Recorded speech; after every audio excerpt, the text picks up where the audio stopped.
अस्सलाम वालेकुम दोस्तों, अनोखी कहानियाँ 76 के नए एपिसोड पे मैं आप सबको खुशामदीद कहता हूँ।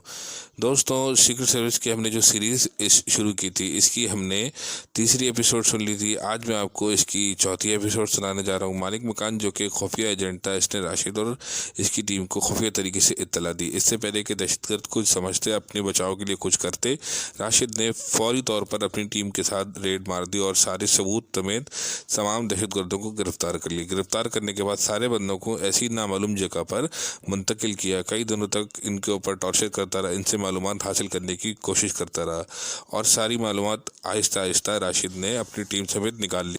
मालूमात मिलने के साथ राशिद ने अपनी टीम के साथ कार्रवाइयाँ शुरू करी।